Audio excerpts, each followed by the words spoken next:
A síntese do yoga. Toda vida é yoga. De Sri Aurobindo. Introdução.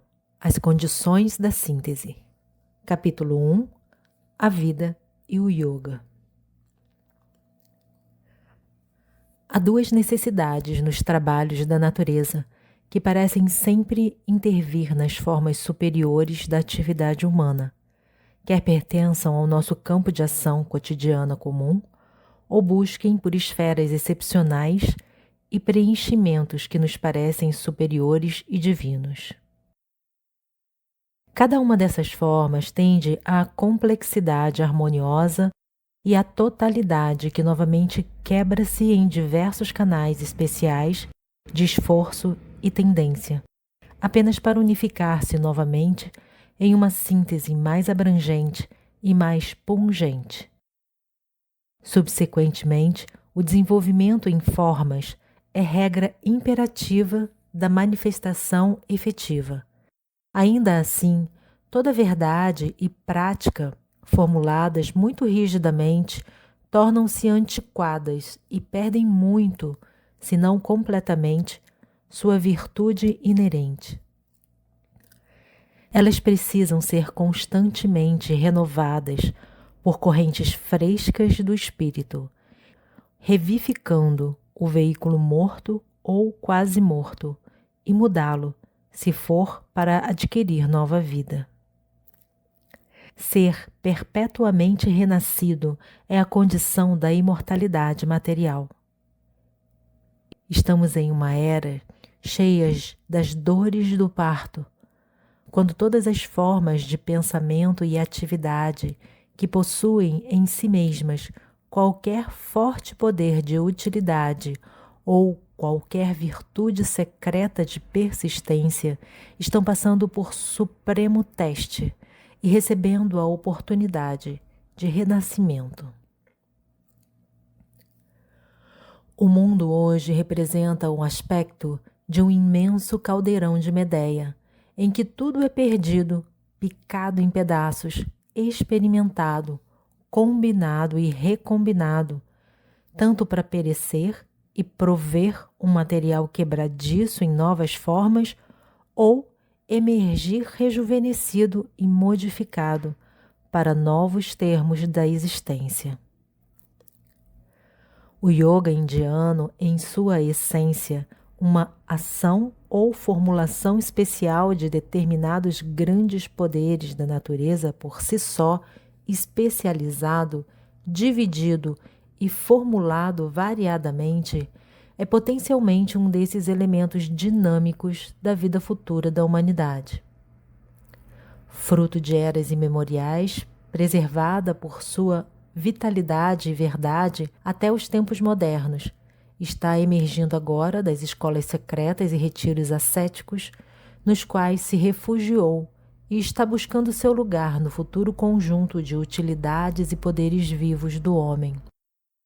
Mas deve primeiro redescobrir-se, trazer para a superfície a mais profunda razão de seu ser na verdade geral e no incessante objetivo da natureza que ele representa, e encontrar, por virtude desse novo autoconhecimento e autoapreciação, sua própria síntese, recuperada e maior.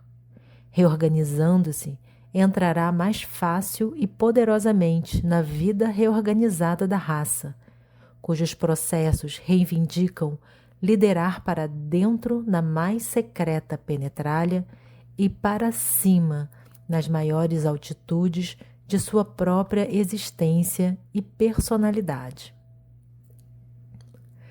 Na visão correta, tanto da vida quanto do yoga, toda vida é, consciente ou subconscientemente, um yoga.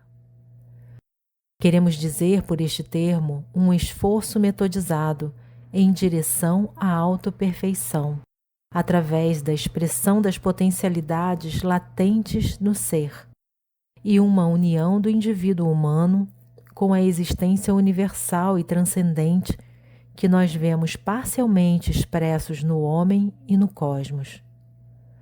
Mas toda a vida, quando nós olhamos atrás de suas aparências, é um vasto yoga da natureza, tentando realizar sua perfeição numa expressão cada vez mais crescente de suas potencialidades e unir-se à sua própria realidade divina. No homem, seu pensador, pela primeira vez sobre essa terra, elabora meios autoconscientes e arranjos intencionais de atividade, através dos quais este grande propósito pode ser mais rápido e mais pungentemente alcançado. Yoga, como Swami Vivekananda dizia, pode ser considerado como um meio de compressão da evolução do indivíduo em uma única vida, ou em alguns anos, ou até mesmo em alguns meses de uma existência corpórea. Um dado sistema de yoga, então, não é nada mais que uma seleção ou compressão em formas mais estreitas, porém mais intensas e energéticas, dos métodos gerais que já são usados, dispersa e amplamente, em um movimento descompromissado, com um desperdício aparente e profuso de matéria e energia, mas com uma combinação mais completa pela Grande Mãe, no seu vasto trabalho de ascensão. É apenas esta visão do yoga que pode formar a base de uma síntese sólida e racional dos métodos iógicos. Só então o yoga para de aparentar algo místico e anormal, que não tem relação com os processos comuns da energia mundo ou com o propósito que ela tem como objetivo em seus dois grandes movimentos de autopreenchimento, subjetivo e objetivo. Revela-se então como um intenso e excepcional uso dos poderes que a natureza já manifestou ou está progressivamente organizando em suas operações menos exaltadas, porém mais gerais. Os métodos iógicos possuem alguma relação com os trabalhos psicológicos habituais do homem, assim como manipulações científicas das forças naturais, da eletricidade ou do vapor, possuem relação com as operações normais do vapor e da eletricidade. E eles também são formados sobre um conhecimento e desenvolvido e confirmado por experimentos regulares, análises práticas e resultados constantes.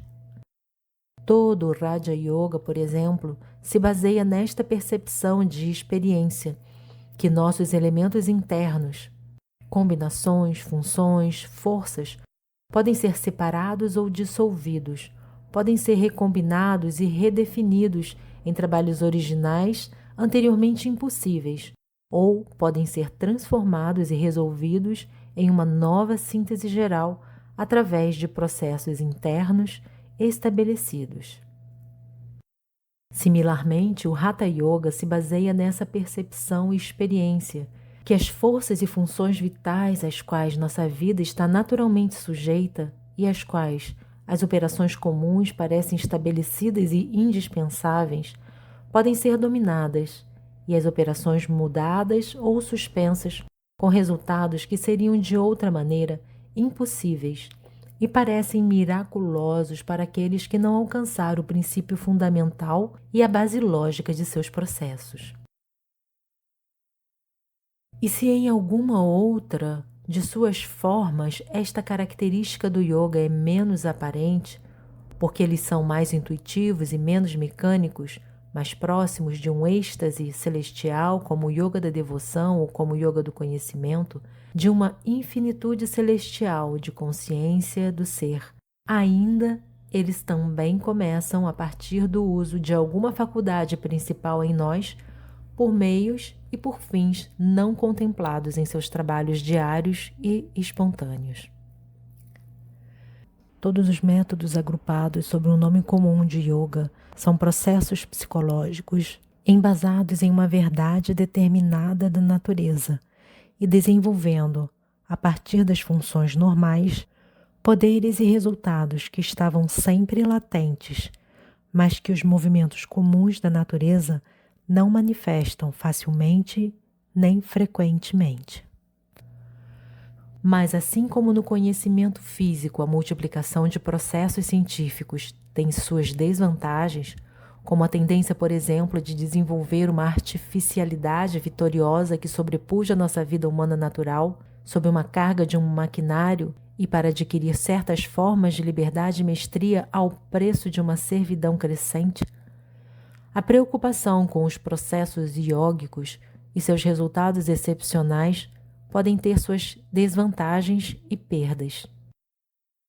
O yogin tende a retirar-se da existência comum e perde seu controle sobre ela, tende a adquirir riqueza no espírito por um empobrecimento de suas atividades humanas. A liberdade interior por uma morte exterior. Se ele ganha Deus, perde vida. Ou se ele volta seus esforços para fora para conquistar a vida, ele está em risco de perder Deus.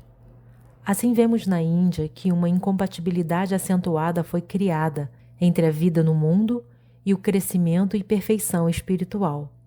No entanto, a tradição e o ideal de uma harmonia vitoriosa entre a atração interna e a demanda externa permanecem e são pouco exemplificados. De fato, quando um homem volta sua visão e energia para dentro e entra no caminho do yoga, é esperado que ele se separe inevitavelmente da grande corrente de nossa existência coletiva e do esforço secular da humanidade. Tão fortemente tem prevalecido essa ideia, tanto que vem sido enfatizada por filosofias e religiões prevalentes, que escapar da vida é agora comumente considerada não apenas como condição necessária, mas como o objetivo geral do yoga. Mas nenhuma síntese do yoga pode ser satisfatória que não reúna em seu objetivo Deus e natureza, numa vida humana aperfeiçoada e liberada, ou, em seu método, não apenas permite, mas favorece a harmonia de nossas atividades internas e externas, e experiências na consumação divina de ambos.